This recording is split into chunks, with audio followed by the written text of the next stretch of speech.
Selamat berjumpa teman-teman semuanya. Pada kesempatan ini kita akan bahas tentang bagaimana cara kerja dari rangkaian kiprok hardware.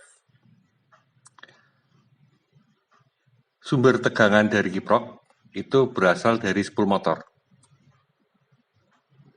Ini spool motor atau alternator yang berada di mesin. Kemudian spool ini akan menghasilkan tegangan dalam bentuk sinus. Ini dalam bentuk sinus ini. Ya, ini saya gambarkan.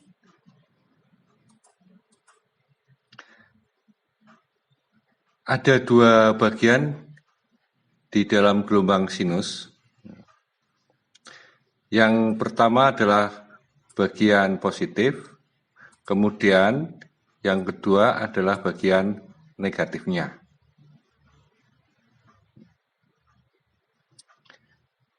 Keluaran dari spool ini mempunyai tegangan yang masih cukup tinggi. Bisa berkisar antara 25 volt sampai dengan 60 volt AC.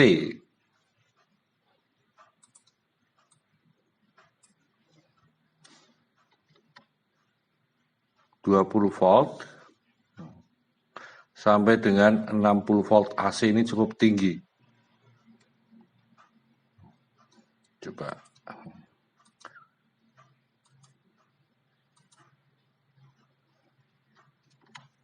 Ini 20 sampai dengan bisa 60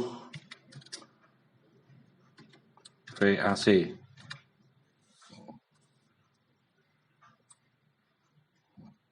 Ini cukup tinggi, sehingga kalau akan diteruskan bisa merusak komponen yang ada.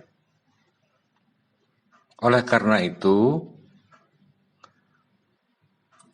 disearahkan terlebih dahulu supaya bisa mendapatkan arus DC. Penyarah yang kita gunakan yaitu diode. Ini diode sebesar 5 ampere yang berfungsi untuk menyarahkan arus. Yang tadinya arus AC full wave, ini gelombang penuh AC-nya ini, ada sisi positif dan sisi negatifnya.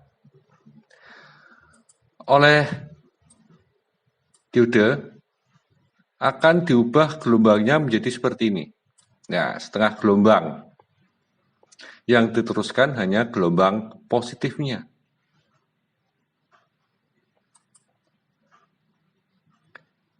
Dari keluaran diode ini, arus akan mengalir menuju resistor 1 dan menuju ke transistor 1 dan 2. Mengalir ke transistor 1, transistor 2, dan resistor 1. Namun, arus yang mengalir menuju resistor 1 ini, tegangannya akan diregulasi. Nah, tegangannya akan diblok oleh diode ini.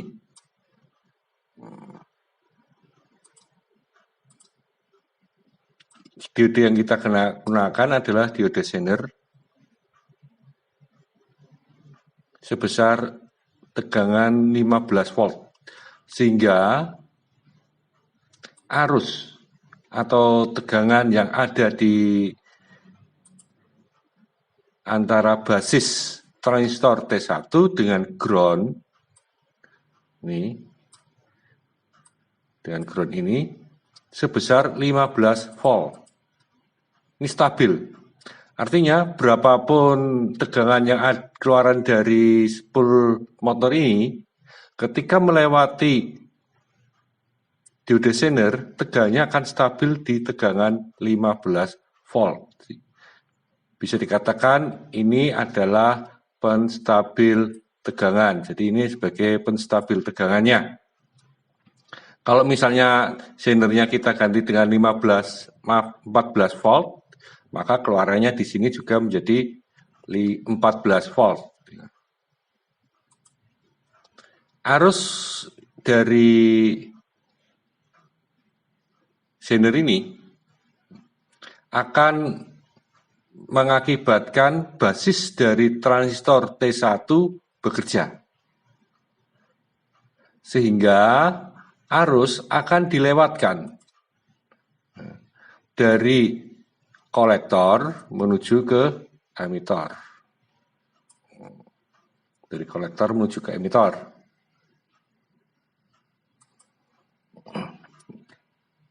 Basis transistor 2 selanjutnya akan juga mendapatkan tegangan yang berasal dari emitor T1 yang mengakibatkan arus keluaran dari dioda ini bisa mengalir menuju ke emitor. Ini bisa mengalir ke sini. Selanjutnya menuju ke aki. Nah, berapa sih tegangan yang dihasilkan di sini? Perlu diketahui bahwasanya tegangan yang ada di antara basis transistor T1 dengan ground ini adalah 15 volt.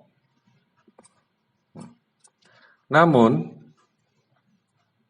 ada tegangan bias antara basis dengan emitor.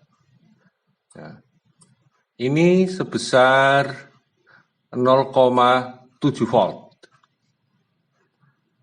Demikian juga tegangan yang ada di sini. Juga sama, 0,7 volt.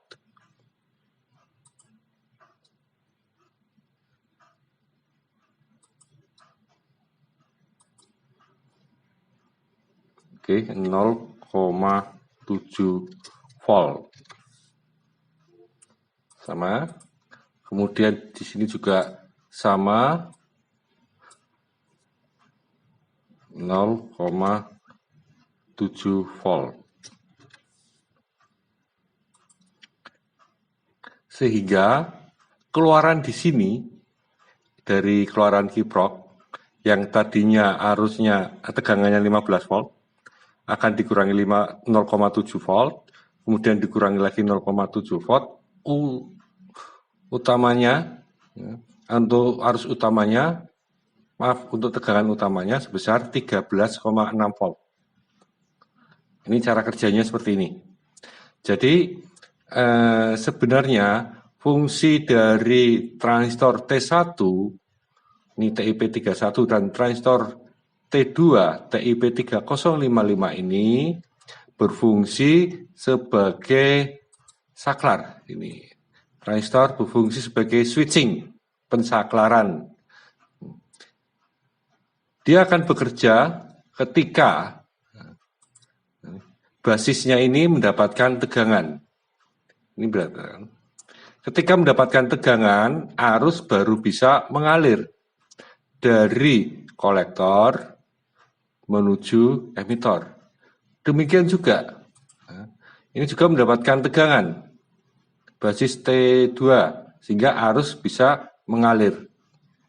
Nah, berapa besar arus yang mengalir itu adalah arus yang dari T1 ditambah dengan arus T2.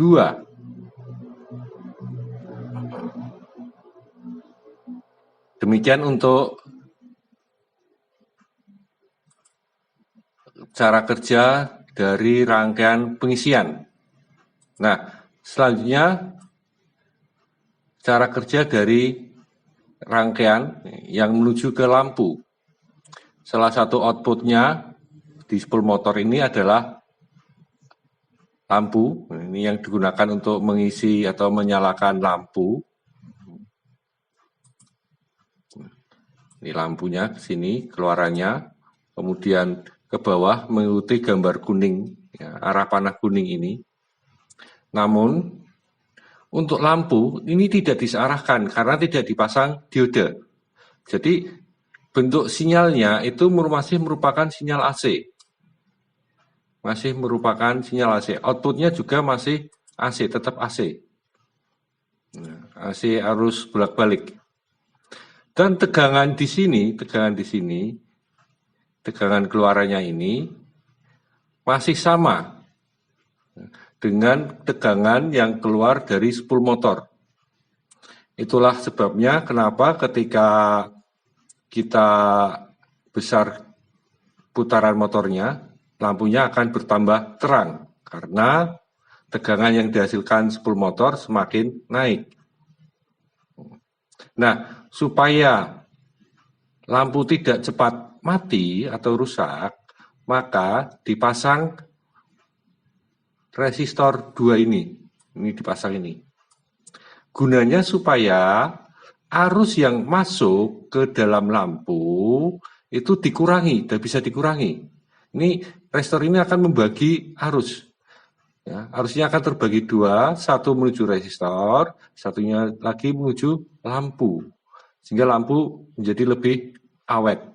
Jadi sebenarnya di sini berfungsi sebagai pembagi arus supaya arus yang masuk ke lampu tidak terlalu besar. Sedangkan tegangannya itu mengikuti tegangan yang berasal dari spool motor. Bentuk arusnya masih bentuk arus AC. Berbeda dengan yang rangkaian pengisian. Bentuk arusnya yang dari AC sudah diubah menjadi setengah gelombang ini oleh diode, ya, hanya sisi positifnya yang dilewatkan. Sehingga ada yang namanya tegangan DC, karena yang lewat di sini hanya tegangan positifnya. Outputnya juga seperti ini. Sampai di sini kira-kira teman-teman bisa memahami ya, bahwasanya untuk kiprok half wave ini tegangan itu diatur oleh diode Zener sebesar 15 volt ini. Kemudian bentuk tegangannya masih dalam bentuk sinyalnya atau output keluarannya ini masih dalam bentuk setengah gelombang. Makanya disebut half wave atau setengah gelombang. Ya, ini melihat pada keluarannya, bentuk keluarannya ini. Nah, ini bentuknya seperti ini. Makanya disebut half wave. Oke, demikian teman-teman semuanya untuk penjelasan kali ini tentang cara kerja dari kiprok half wave. Dan lain waktu kita akan bahas lebih lanjut tentang bagaimana cara kerja dari kiprok full wave. Sampai berjumpa lagi di penjelasan yang berikutnya. Terima kasih.